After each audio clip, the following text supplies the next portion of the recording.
Question है प्रश्नावली 3.4 का हम लोग क्वेश्चन कर चुके थे, कितना तक? 2 का हम लोग 3 तक क्वेश्चन कर चुके थे। आज हम लोग क्वेश्चन 4 नंबर करेंगे, ठीक है ना?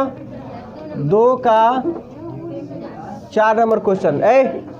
तुम लोग हल्ला क्यों करता है? वो बोल दिए कि शांत रहो, बात बंद करो। कह रहा है कि मीना 2000 रुपया निकालने के लिए बैंक गई। बबुआ, मीना 2000 रुपया निकालने के लिए कहाँ गई? बैंक गई। उसने खजांची से 5 रुपये, खजांची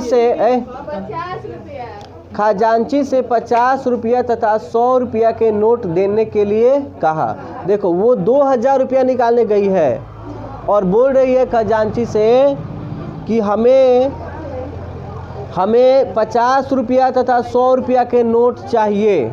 उसको 50 रुपया 100 रुपया का नोट चाहिए, उसे 500 का, 1000 का, 2000 का नोट नहीं चाहिए।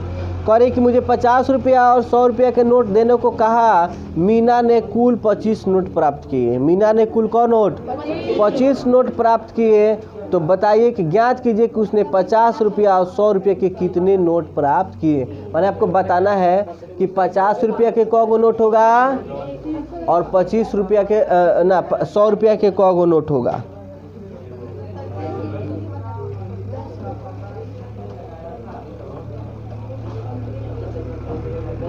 देखो, तो उसमें जो मीना है वो खजांची से किसके किसके नोट लेना चाहती है? 50 के 100। और टोटल उसको कौ रुपया चाहिए? 2000 रुपया चाहिए। टोटल कौ रुपया चाहिए? 2000। अब और जब वो देता है उसको पैसा खजांची, तो कुल नोटों की संख्या कौ गो रहता है? 25 गो। तो हम पहले मानेंगे, नहीं हमें 50 रुपये के नोट की संख्या मालूम है और नहीं हमें 100 रुपया के नोटों की संख्या मालूम, तो उसे मानेंगे ना? उसे क्या करेंगे? मानेंगे। तो देखो जी, हल माना कि 50 रुपया के नोटों की संख्या इक्वल टू x। नोटों की संख्या इक्वल टू, और यहाँ हो जाएगा 100 रुपया के नोटों की संख्या इक्वल टू y। बोलो, कोई दिक्कत नहीं। अब यहाँ हम लिखेंगे प्रश्न से। किससे? ये पहले बताओ कि कुल नोटों की संख्या कितना है? ध्यान दो इधर, कुल नोटों की संख्या कितना है? 25। तो कुल यानी कि हम 50 रुपये के नोट की संख्या को क्या माने हैं? x। ये भी संख्या है, ये भी क्या है? तो ये संख्या जोड़ेंगे तो कुल संख्या कितना है? 25। ये इक्वेशन फर्स्ट। बोलो, कोई दिक्कत है? नहीं कोई दिक्कत। अब देखो, बोल रहा है कि 50 रुपया तथा 100 रुपया नोट देने को कहा। अब 50 रुपया और 100 रुपया नोट है ना जी, तो 50 रुपया के नोटों की संख्या x है, तो यहाँ क्या होगा? 50x। और 100 रुपया के नोट की संख्या तो जोड़ेंगे तो 100y होगा। कुल उसे को 1000 रुपया हो गया, मिल रहा है 2000, तो यहाँ 2000 हो जाएगा। इसको इक्वेशन सेकंड। फिर एक बार समझो, फिर से समझा दें। देखो, मीना है जो एक लड़की, ठीक है, जो 2000 रुपया निकालने कहाँ जाती है? खजांची बैंक जाती है। और उसने खजांची से बोलती है कि हमें भाई तुम्हें 50 का और 100 का हमें नोट देना है, ठीक है ना? तो उसने टोटल नोट कौ को देता है? 25 को नोट देता है। तो वही बोलता है कि बता दो कि 50 गो का कौ को दिया है और 100 गो का कौ को दिया है।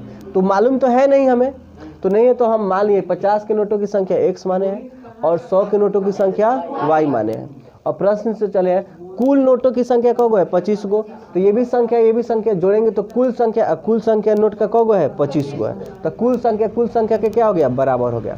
और देखो, जब संख्या x है और 50 में गुना करेंगे तब ना ये कुल रुपया होगा।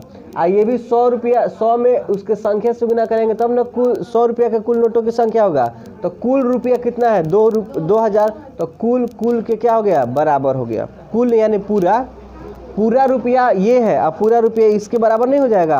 अब दोनों को हम लोग क्या करेंगे? हल। तो सबसे पहले इसमें से कॉमन क्या ले लो? 50 कॉमन हो जाएगा तो 50 इंटू बच जाएगा x प्लस बोले यहाँ क्या बचेगा 2i 50 दूना 100 2i बचेगा। अब बराबर में कितना 2000। अब भाई जो गुना में है जाकर क्या देगा बस x प्लस 2i बराबर 2000 बटा कितना 50। देखो 0 से 0 को क्या होगा कट जाएगा 5 से है कम मरतबे में कटेगा 40 मरतबे में 40 पचे 200। इसको हम 2 ना मानकर अभी नीचे मानेंगे तो देखो x plus 2i equal to में क्या आया इक्वेशन सेकेंड। ऐसे विलोपन विधि से सबसे आसान विधि से हम लोग बनाएंगे विलोपन विधि से। देखो ये x प्लस वाई है और ये x प्लस क्या है 2i। इसमें तो x सेम है तो सेम है तो बहुत आसान है। हम एक में से 2 को क्या कर देंगे घटा देंगे। इसमें गुना भी नहीं करना पड़ेगा तो यहाँ लिख देंगे देखना समीकरण बबुआ 1 और 2 एक में से 2 को क्या करेंगे घटाएंगे क्योंकि चिन्ह सेम है। तो देखो x plus y equal to 25 और नीचे भरेंगे x plus 2i equal to 40 और देखो ये घटाएंगे तो चिन्ह बदलेगा हाई क्या हो गया कर जाएगा 1y में से 2y घटेगा माइनस y 25 में से 40 घटेगा तो -15 माइनस माइनस कट गया y का मान क्या आ गया 15। यानी कि हमें 100 रुपये के नोट की संख्या कौ गो 15 गो 100 रुपया के नोट की संख्या 15 गो यानी कि उसे 1500 रुपया मिल गया है और कै रुपया उसे चाहिए 500। तो चलो जी x का मान निकाला जाए कि 50 के नोट कौ हो रहा है। तो देखो y का मान समीकरण 1 में रखो चाहे 2 में कोई में रख सकते हो। तो देखो x प्लस वाई बराबर क्या है 25 तो x के जगह पर क्या भरना है कुछ नहीं y के जगह पे 15 बराबर 25 और x इसी तरह 25 माइनस तो x 25 में से 15 10। तो देखो x के संख्या 10 यानी कि 50 रुपये के नोट की संख्या 10 यानी कि 500। 50 रुपया के जब मान नोट 10 गो है तो तुम्हारे पास कै रुपया है 500 रुपया है तो 500 और 1500 है को 1000 हो गए कि ना।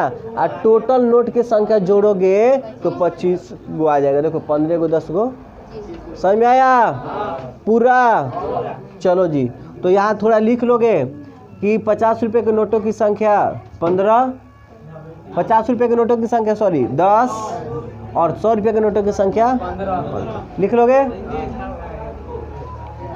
किराए पर पुस्तक देने वाले किसी पुस्तकालय का प्रथम 3 दिन का एक नियत किराया है। देखो करे कि किराए पर पुस्तक देने वाले किसी पुस्तकालय का प्रथम 3 दिनों का एक नियत किराया है माने कि वो 3 दिन का किराया फिक्स किया हुआ है पहले से ठीक है। उसके बाद तथा उसके बाद प्रत्येक अतिरिक्त दिन का अलग किराया है। सरिता ने 7 दिनों तक एक पुस्तक रखने के लिए 27 रुपया दिए। देखो जी सरिता नाम की एक लड़की है जो पुस्तकालय में से 7 दिन तक पुस्तक लेके अपने घर पे पढ़ती है और उसे 27 रुपया देती है। कै रुपया किसको पुस्तकालय को। जबकि सुशी देखो एक सुशी नाम की लड़की है एक पुस्तक 5 दिनों तक रखती है जबकि वो 21 रुपया अदा करती है। 5 दिन रखती है और कै रुपया देती है 21 रुपया। तो नियत किराया तथा प्रत्येक अतिरिक्त दिन का किराया ज्ञात कीजिए। देखो कोई बड़ी सवाल नहीं है। एक पुस्तकालय है एक पुस्तकालय से एक सरिता नाम की लड़की है जो किताब लेती है 7 दिनों के लिए और रुपया देती है 27 गो। एक सुशी नाम की जो लड़की है किताब लेती है 5 दिन और देती है 21 रुपया। तो कह रहा है कि नियत किराया तथा प्रत्येक अतिरिक्त दिन का किराया। देखो जो कहेगा निकालने के लिए ना उसको हम एगो को x मानेंगे एगो को y मानेंगे। तो देखो माना कि नियत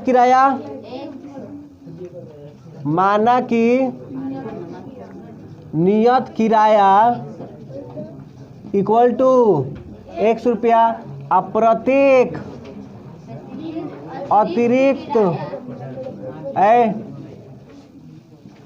अतिरिक्त दिन का किराया कै रुपया बबुआ। ध्यान से समझोगे नहीं तो बना नहीं पाओगे। ध्यान से देना इधर एक एक चीज पर ध्यान देना एक एक शब्द पे।